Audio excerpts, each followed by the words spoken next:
It was like one word for me to your husband. My husband will scatter your ashes in the field, and it was just like, Jesus Mhm. Yeah, Christ. yeah, So yeah. she is under no misapprehension as to who she is, who her family is, how powerful they are, and what exactly is going on next door. You're wonderful to see.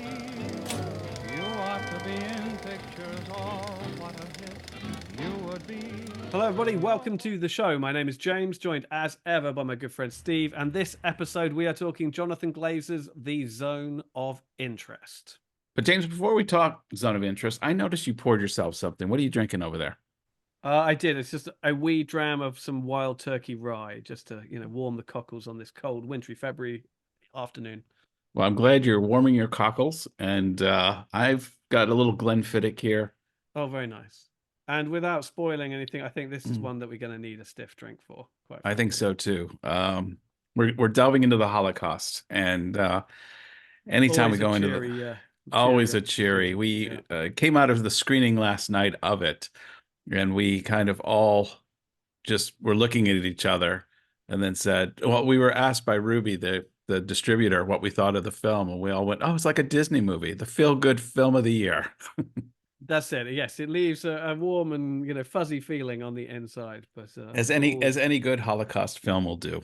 Yeah. Jonathan Glazer's The Zone of Interest is a loose adaptation of the Martin Amis novel of the same name from 2014 and is essentially the story of Rudolf Huss and his wife Hedwig, who and their daily life. He runs Auschwitz, or he was the most highly decorated commandant of Auschwitz concentration camp during World War II.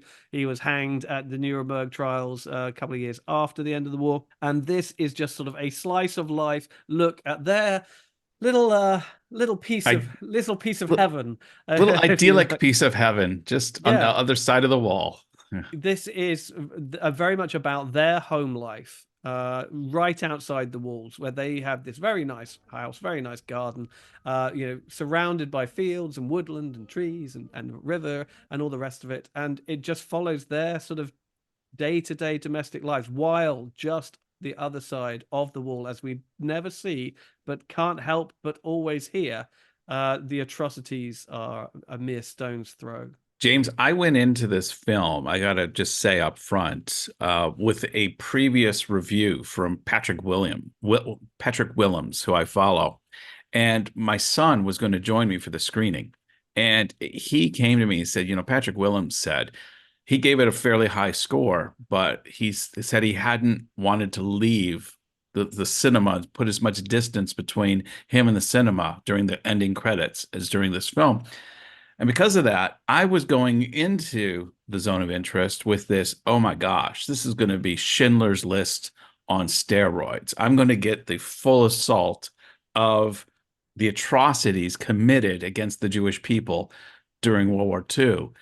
And this film flips that notion. I was totally wrong, as you know, having seen it.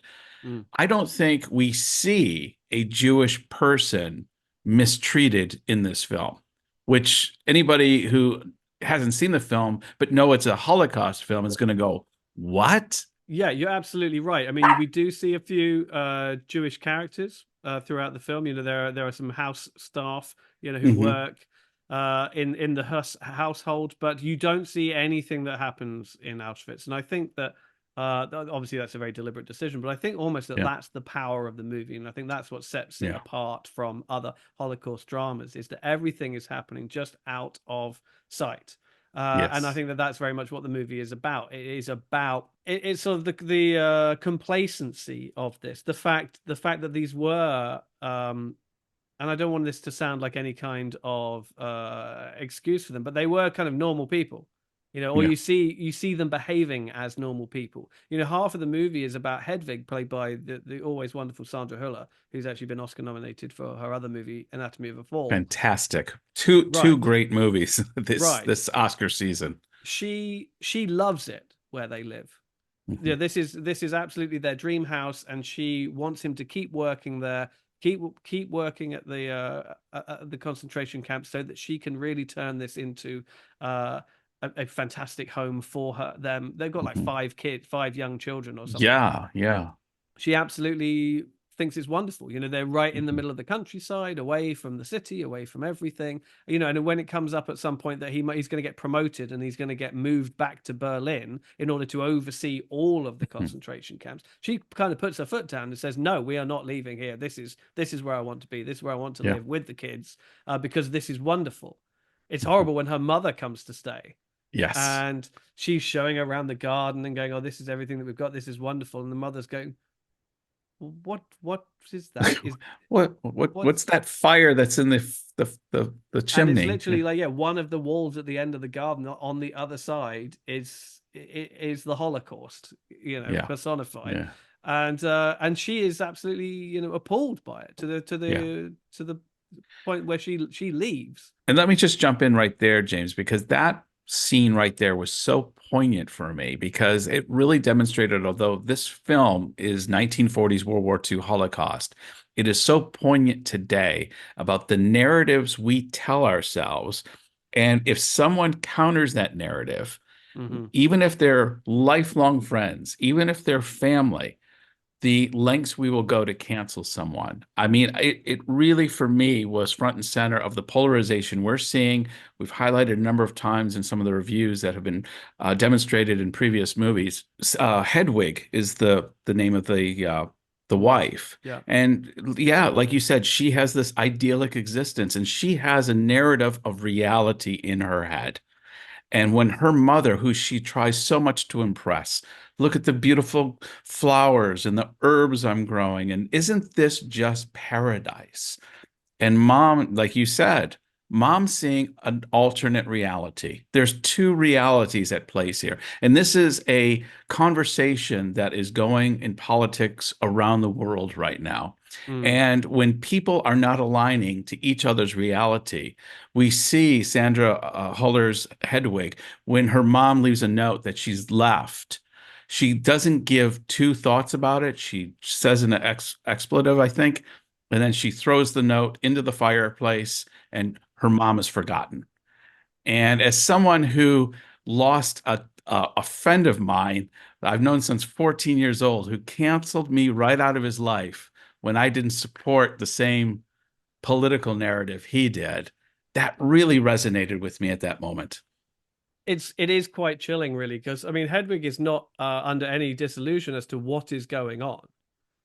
She know it's not that she's She ignorant to it. knows. She know, No. of course, you cannot ignore what is happening literally the other side of the wall. I mean, she is being brought coats and bags Mhm. and shoes and whatever left over from people who have just been tossed into the gas chambers. Yes. Yeah. And she's there for trying them on in her bedroom and going, "Oh yeah, this Yeah. feels really nice. Yeah, I've got that." She knows Mhm. exactly what it Yeah. is and where it comes from. Her house kitchen staff at home, these are all Jews who've just been like pulled out of the camp on special duty. They're some of the Mhm. lucky ones, if you like, but at the same time, they are having to work incredibly closely with these absolute monsters of people. And it's actually at that moment after she comes down for breakfast and her mother, there's a place setting for her mother for breakfast, but her mother Yeah. has left already. There Yeah. is a note, and the mother's left. That you hear there's it's the one line from the movie that has stuck with me more than any other line, where she tends to treat Yeah. Hedwig treats her staff quite well for the Mhm. most part, but she kind of sort of says to her how to the housemaid, "Why is this plate still here? Clear this away." I can tell my husband, if I one word to my husband, and he will be scattering your ashes in the fields. She doesn't even say it like Yeah. venomously. She just kind of says it. Matter of factly. Matter of Yeah. factly. She was like, one word for me to your husband. My husband will scatter your ashes in the field, and it was just like, Jesus Mhm. Yeah. Christ. Yeah. So Yeah. she is under no misapprehension as to who she is, who her family is, how powerful they are, and what exactly is going on next door. She has just chosen, and I think that this is one of the central commentaries of the movie, is she has chosen to turn a blind eye to it all because Yeah. it's within her interest to do so. There was so much Mhm. of a narrative at the time about, oh, we had no idea what was going on. The German people, we didn't know what was going on, we didn't know the extent to what was going on, and all the rest of it. It's like this movie is basically saying, I don't believe you. No, no. And that's where Jonathan Glazer really shines in this film, that very line, James, because she creates that narrative, you say, And when that happens, and she says, I could have my husband scatter your husband's ashes, it breaks the Scatter your fourth. ashes. Yeah, it scatters I'm sorry, it breaks the fourth wall that she's been created. She normally, just like you break the fourth wall and you talk to the audience in a movie or a theater setting, it's almost like breaking the fourth wall. I'm going to carry on this theatric that I have this idyllic life, break the fourth wall. And it's Jonathan Glazer reminding us this woman and this family knows exactly what is happening. Yeah. Don't forget it. Now back to our regularly scheduled program. Oh, everything's nice, beautifully done. Yeah, she's playing sort of mistress of the house and whatever to her staff, but then she pulls back the curtain and goes, "I'm a Nazi, you're a Jew. Watch it." Yeah. You know, Yep. we know what happens next door. And Yeah. there's another moment when he goes to Berlin at one point, and there's this huge, great sort of palatial room that he's in. I think he's waiting on the balcony for a meeting or a dinner, or he's at a dinner and needs Hmm. a moment to himself. And then he says that all he could think about was how many Jews he could fit into that room, Yeah. in order to Yeah. kind of gas in that moment. He's Yeah. he's a man with a job to do, Hmm. and he can't seem to switch off from it, but his job is just extermination. Yeah. And all those conversations about like the new design of the plot of the Hmm. camp and the gas chamber and the incinerators and how they're gonna Yeah. Keep it going streamline it. 24/7. They Yeah, can just keep it going. Yeah. and their productivity levels will be go through the roof, and you're just like, Hmm. do you not understand? I mean, and the answer is that they completely understand what they're talking about, and Yeah. they want to do it as well as they possibly can. It's And terrifying. it had me pause for a minute as you're seeing at one point, even though they're concentration camp commanders at one point all around that boardroom, they all had their military uniforms. And it reminded me, these guys Germany's at war with pretty much the whole world. Mm. And they're spending a tremendous amount of resources to just kill a people I mean, Hitler had apparently his reason, but it made no sense to do this and to divert the resources they were diverting to coming up with innovative new ways of killing Jews. And it boggles my mind as a human. Wh what level of depravity do you have to get to systematically? I mean, I don't want this to be political, but you hear about what's happening in Israel and Gaza right now and genocide, and what's happening there is so tragic. And Mm. yet, when I see the systematic desire to actually eliminate a people from the face of the earth through technology and through a assembly line, it just reaches such a level of depravity that I think that's why these types of films resonate so strongly and why we have to remember we can't forget. We cannot forget this. No, absolutely not. And I think it's a good moment where right towards the end it suddenly cuts to the present day, and you see it's just the cleaning stuff, right? It's not really there's no real commentary on it at all. It's just the cleaning stuff, preparing the Hmm. Holocaust Museum at Auschwitz for for the new day. They're just kind of cleaning up and getting it ready. Um, so the message is clear. It's like, don't forget, never forget Yeah. this. This happened in these halls, in these rooms, and will always. Hmm. But I think the impact, the reason the film is so chilling, the reason the film is so powerful, is in this completely emotionally detached presentation Hmm. of it.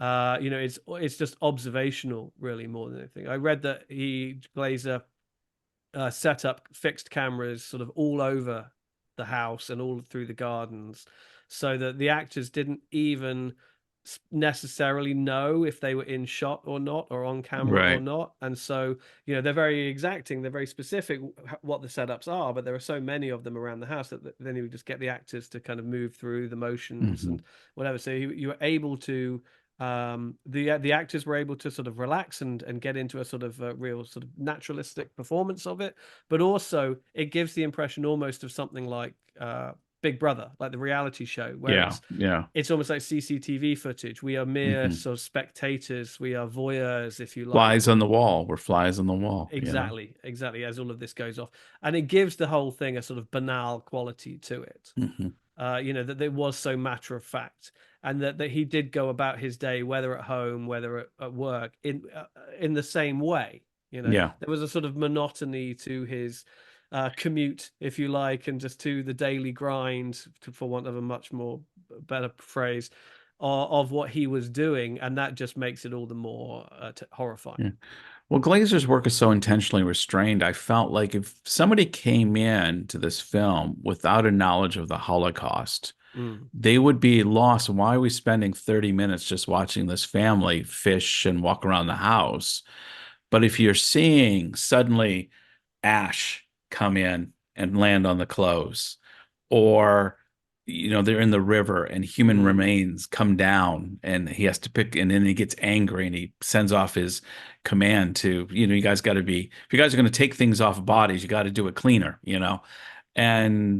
And so this is all happening off camera. And I just want to say too, I can't remember, James, the last movie where sound was such a crucial ingredient in a film.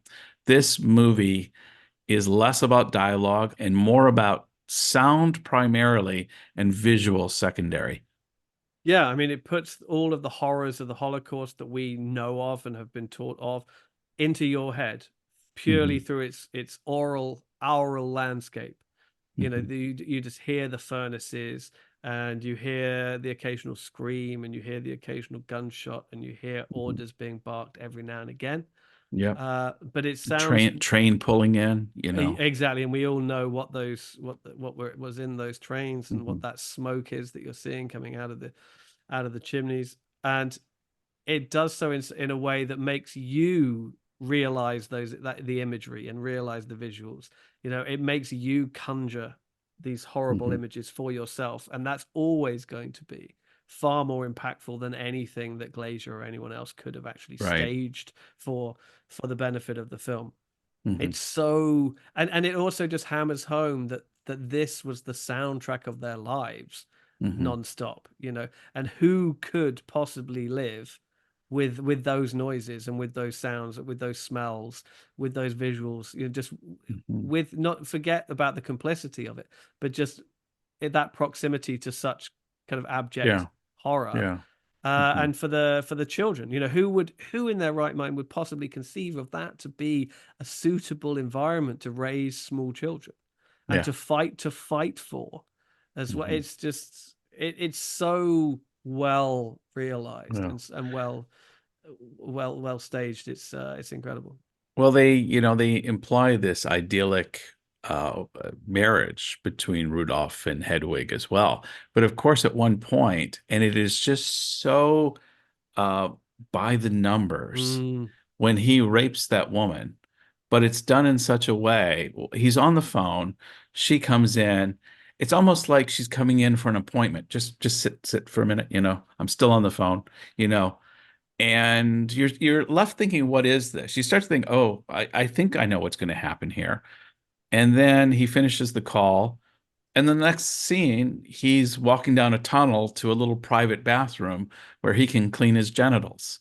And we know what's occurred, but once again, what has happened in our mind is worse than anything that could have been played out.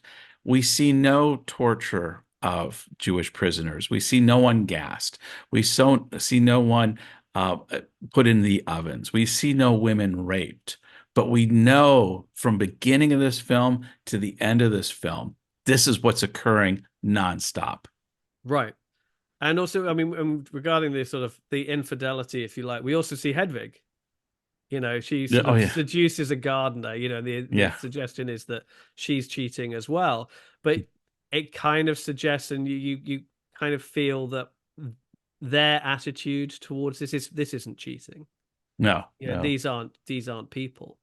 no. There's no That's it. emotion here. There's no emotion. There's certainly no emotional connection here. These aren't even people. No, no, this This is is like going for just a massage. This is not, exactly you know, that. This has no threat or no bearing mhm, on my marriage or our no, relationship whatsoever. And no. it's just another Hmm. facet of just this incredibly emotionally detached Yeah. existence. Um, But then I say mm, emotionally detached, except that they seem to be, a loving and caring family. Yeah, You know, that's very much portrayed. In fact, subsequently, earlier today, I did a little Wikipedia and reading some articles of surviving family members, the children. And it's funny how they will say, "Oh, but father was so kind to us." He was, and it just leaves us to think, how can people be so duplicitous? It boggles the mind. I suppose we all are to a degree, but when it's demonstrated at such extremes, yeah. it's really hard to put into Well, again, I words. think that's what's so terrifying about it is the fact that we have all had, horrible thoughts. We have all Hmm. sort of imagined the worst possible things in our head, and Yeah, then you don't do anything about it. you yeah, know and the fact that what this shows is that people who do act on it and do it can continue to operate as if they are normal people, and it hmm, throws up so much sort of doubt in your yeah, head yeah, about anybody you thought that you knew. It's like is capable of just it's kind of basically saying that anybody yes, potentially has the potential to be a yeah, complete monster. yeah, So yeah, be yeah. be on your guard. It's Well, the quite the terrifying. ending visual where Rudolph Huss, Person, yeah. he's left the party, and he has that retching, he can't quite throw up. And then they juxtapose it to the future where they're cleaning Auschwitz and they're showing the different displays of just the atrocities that were committed. We're seeing the shoes and the pictures on the wall, and then it drops back to him, and it finishes with him going down the stairwell into Mm, darkness. And mm. just that visual ending of the film just left me going, you know, this was such a disturbing, wonderful film for me. It is. It's exactly that, isn't it? On the one hand, it's absolutely horrifying and depraved and disgusting and all the rest of it. But it's incredible. It's brilliant. It's masterful. Hmm. It's Yeah. done so well Hmm. that it accomplishes all of this. It doesn't. You feel like it's one of those films where you feel like you have been watching something far more horrific than in fact you have been shown. Absolutely. If you're going to rate this, I don't know what the US rating was, but you could rate this PG. No, nobody Hmm. gets hurt in this film. Nothing bad happens to anyone that you see. There is the one audio, and there throughout the film, there's they use a negative technology of a small girl who's obviously in the woods, and she knows that the workers are coming out there, so she's planting food. She's planting apples where they can find it, so they can find extra food. And that was probably the second most disturbing line after the one we mentioned earlier, where they were fighting over an apple. And so they drowned them both, or they drowned one of the guys and it just drowned them or something like that. And so Yeah. we're hearing this, but we don't actually see it. Yeah. So yeah, very little actual on-screen violence or anything, but the implication of it is so strong. Hmm. So yeah, so the Zone of Interest, as we talk right now, has been nominated for 5 Oscars. It's up for Best Picture, Best Director for Jonathan Glazer, Best Adapted Screenplay for Jonathan Glazer as well. Um, Best International Film, where I think it's probably the favorite as we speak Hmm. to win, and then Best Sound, which is hugely appropriate. And I think it probably is going to give Oppenheimer a run for its money in that category. So it'll be really interesting to see where it ends up. But I think we can both agree that it's a pretty powerful piece of work, can't we? Very much so. This film starts at the very beginning too with a blank screen, and it leaves you with just that pulsating, disturbing sound. And I didn't really count off the minutes, and so I don't want to exaggerate, but there was an inordinate amount of time before anything. You're just kind of left in this disturbing sound for, I almost want to say, a minute and a half, Mm. which is quite a long time before we actually enter the film itself. And when it ends, it does something similar. It leaves you with that disturbing, pulsating sound. And so there's very few directors I know that would introduce their film with just wanting you disturbed right from the beginning for no apparent reason. Like you're just, it's not a beautiful sound. It's an No, deeply, awkward. Deeply Yeah. unnerving sound. Deeply unnerving. Mm. It does recall the opening of Jonathan Glazer's last movie, Under the Skin, Hmm. Scarlett Johansson movie. I don't know if you remember that, where she plays an alien who comes to Earth and Yeah. it sort of devours people there. Yeah. That begins with a similar kind of. I think it's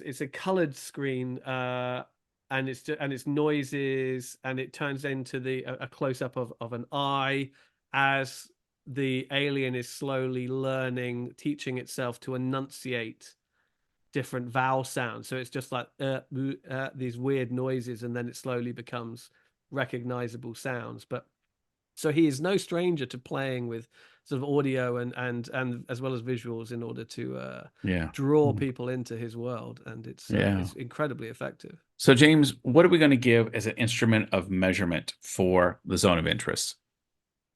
Can we just go with like an apple, a hidden Yeah. apple, something Yes. Just something as sweet. something sweet and innocuous as possible?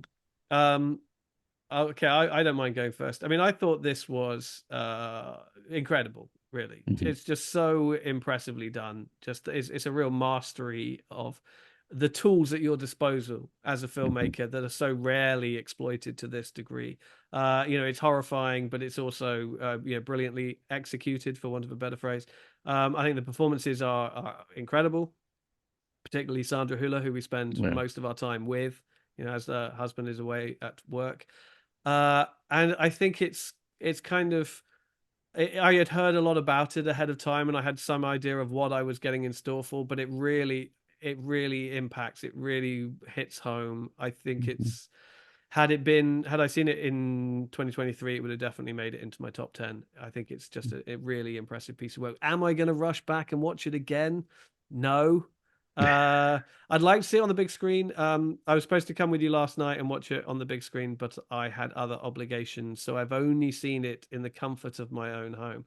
Mhm. Um, so I would like to see it with the fully immersive, super loud, overwhelming soundtrack, which is Yeah. clearly a really important part of it. Nevertheless, I think it's a fantastic piece of work. People shouldn't shy away from it because of its subject matter, because it needs to be paid attention to. So I'm going Hmm. all in, and I'm going 5 apples out of 5. Wow, fantastic. I'm probably not going to go that high as much as I like the film. I, like I said, I went into it expecting Schindler's List on steroids. And, 30 minutes in, I thought, oh, okay, Jonathan Glazer's setting us up. We've got the idyllic life. We've been teased with what's happening over the wall. And now he's going to do the hard pivot and we're going to go into hell.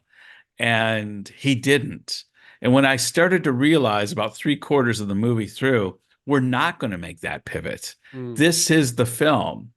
I recalibrated the paradigm in my head and thought, wow, this is what he's going for. And this is because we've seen lots of Holocaust films. yeah. We kind of have seen the gas chambers and the ovens and the inhumanity to man. And I'm not suggesting we should stop showing it because, like I said, we can never forget. But I love the creative choices that Jonathan Glazer brings to this film. It's something we haven't seen before. And in many cases, the way he uses visuals and the way he uses sound, in many ways, can make it more terrifying. Because, as you said, what goes on our head and on in our head can be much worse than what's played out in reality. And so, I'm very glad I saw this on the big screen, even though it was very late at night and way past my bedtime. I'm I'm going to give this 4.5 out of 5. Mm. Brilliant film. Go see it. And that's what James and I think about the zone of interest. But what do you think? Obviously, this is a film that just rents in so many different directions, and we'd love to hear what you think about the zone of interest, James. Absolutely. I mean, if you must recommend more Holocaust movies, then go ahead. I mean, obviously we've talked about Schindler's List a lot. There's The Pianist and Life is Beautiful, and Son of Saul, I think, is a really good Mhm. Holocaust movie. But let's talk Jonathan Glazer instead. Have you seen any of his other films? Under the Skin got a pretty wide release. He hasn't made that many, but let us know. And other Sandra Hüller films. It's great to see her, that she's finally emerging onto the world Yeah. stage. Let us know your favorites there. and we look forward to hearing from you. Till next episode. Bye-bye. Cheers. You ought to be in pictures. You're wonderful to